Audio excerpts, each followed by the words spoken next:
नमस्कार दोस्तों, मैं हूं धीरज कुमार। आप सभी का अपने YouTube चैनल ट्रेडिंग विद टोटो पर स्वागत करता हूं। आज की वीडियो एक कहानी के जरिए बताई गई एक एजुकेशनल डॉक्यूमेंट्री है। एक ऐसे दूध वाले की कहानी है जिसने कभी कैंडलस्टिक नहीं देखी, कभी चार्ट नहीं देखी और फिर भी धीरे धीरे स्टॉक मार्केट में एक बड़ी संपत्ति अर्जित कर ली। उसका सिर्फ एक नियम था, वह केवल रेड डे पर खरीदता था। अगर मार्केट गिरने पर आपको कभी घबराहट हुई है, अगर कभी रेड डे देखकर डर के कारण आप बेच दिया है, तो इस वीडियो को बिना स्किप किए अंत तक जरूर देखिएगा, क्योंकि वीडियो के अंत तक आपको समझ आ जाएगा कि उसके लिए रेड डे ही सबसे पसंदीदा दिन क्यों थे। यह वीडियो केवल एजुकेशनल डॉक्यूमेंट्री है, यह इन्वेस्टमेंट एडवाइस नहीं है। सेबी के शोध के अनुसार स्टॉक मार्केट में ज़्यादातर ट्रेडर पैसा खोते हैं।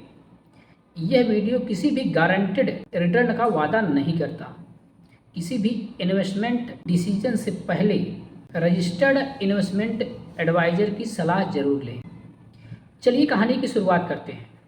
एक छोटे से शहर में रामू नाम का एक दूध वाला रहता था। हर सुबह 4 बजे वह अपनी बाइसिकल पर दूध लेकर घर घर पहुंचता था, चाहे बारिश हो चाहे धूप हो। उसे फाइनेंस की ज़्यादा जानकारी नहीं थी।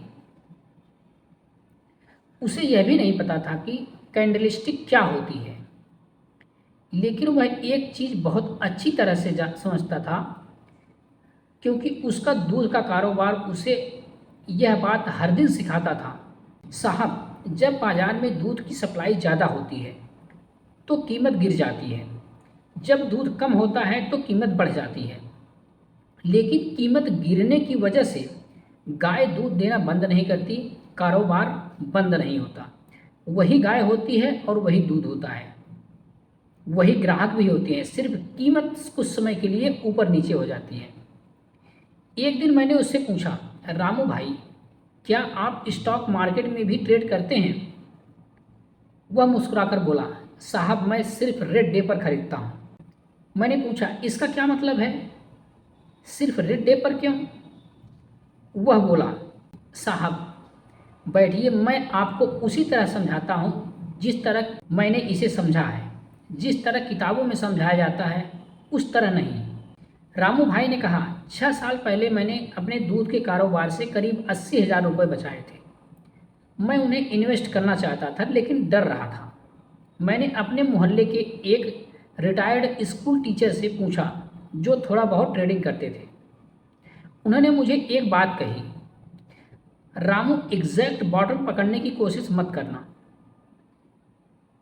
कोई भी एग्जैक्ट बॉटम नहीं पकड़ सकता। बस यह सुनिश्चित करो जब भी तुम स्टॉक खरीदो, पहले से इतना गिर चुका हो कि उसे और गिरने में भी थकान महसूस होने लगे। मैंने पूछा, थकान महसूस होने से आपका क्या मतलब है? तभी उन्होंने मुझे RSI के बारे में बताया। उन्होंने कहा, RSI को स्टॉक के लिए एक फीवर थर्मामीटर की तरह समझो। जब कोई स्टॉक लगातार कई दिनों तक बहुत तेज़ी से गिरता है तो उसका RSI नीचे चला जाता है, अक्सर 30 से नीचे। इसका मतलब है स्टॉक में बहुत ज़्यादा सेलिंग हुई है, वह ओवरसोल्ड पोजीशन पर पहुंच गया है। इसे ऐसे समझो जैसे कोई इंसान बिना रुके बहुत देर तक दौड़ता रहता है और आखिर में उसकी सांस फूल जाती है। इसका मतलब यह नहीं कि स्टॉक तुरंत बाउंस करेगा, लेकिन यह संकेत देता है कि लगातार हो रही सेलिंग काफ़ी ज़्यादा हो चुकी है। मैंने पूछा, तो क्या आप RSI 30 से नीचे जाते ही खरीद लेते हैं? तो वह बोला, नहीं साहब, ऐसा करना जल्दबाजी होगी और काफ़ी रिस्की भी। मेरे टीचर ने मुझे एक रूल दिया था और मैंने 6 साल तक उस रूल को एक बार भी तोड़ा नहीं। तो रूल नंबर 1, मैं केवल 100 बड़ी और लिक्विड कंपनी की एक फिक्स्ड लिस्ट रखता हूँ, यानी निफ्टी 100 की। इसके अलावा किसी स्टॉक को हाथ नहीं लगाता। इससे रिस्क कम रखने में मदद मिलती है। मैं हर स्टॉक का डेली RSI चेक करता हूँ। मैं RSI 30 से नीचे जाने का इंतजार करता हूँ। इसका मतलब है कि स्टॉक में काफ़ी ज़्यादा सेलिंग हुई है और वह ओवरसोल्ड जोन में है। अब रूल नंबर 3, लेकिन जिस दिन आरएसआई पहली बार 30 से नीचे जाता है, मैं उसी दिन उसे नहीं खरीदता।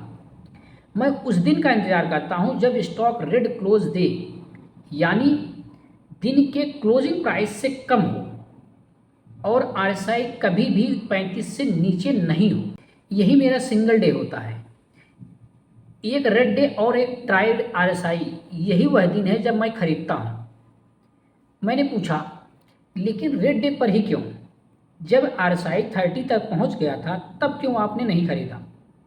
वह बोला, साहब मैंने अपने दूध के कारोबार से सीखा है कि जब हर कोई किसी चीज़ से भाग रहा होता है तभी समझदार बायर शांतिपूर्वक वहाँ पहुँचता है। और रेड डे का मतलब है कि उस दिन भी मार्केट में डर मौजूद है, लोग अभी भी बेच रहे हैं और इसी वजह से प्राइस मेरे लिए सस्ता हो जाता है। मैंने बॉटम प्रेडिक्ट नहीं किया, मैंने बस मार्केट के डर का फ़ायदा उठाकर कम प्राइस में स्टॉक को खरीदा। तो मैंने पूछा, तो आप एक बार खरीद कर फिर इंतज़ार करते हैं? वह बोला, नहीं साहब, यही मेरे टीचर की असली सीख शुरू होती है, एवरेजिंग। मैं अपनी पूरी कैपिटल को 10 बराबर हिस्सों में बांट देता हूँ।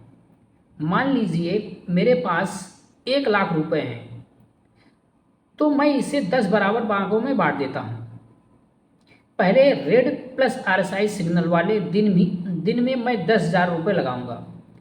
अगर स्टॉक और गिरता है, आरएसआई 35 से नीचे रहता है और अगला रेड डे आता है तो मैं फिर 10,000 रुपये लगाऊंगा। इस तरह मैं हर रेड डे पर एक हिस्सा लगाता रहता हूँ जब तक मेरे सभी 10 हिस्से इस्तेमाल नहीं हो जाते या आरएसआई वापस 50 के ऊपर नहीं चला जाता, दोनों से जो पहले हो। मैंने पूछा, लेकिन अगर मार्केट कई महीनों तक रिकवर नहीं हुआ या रिकवर ना करे तो क्या होगा?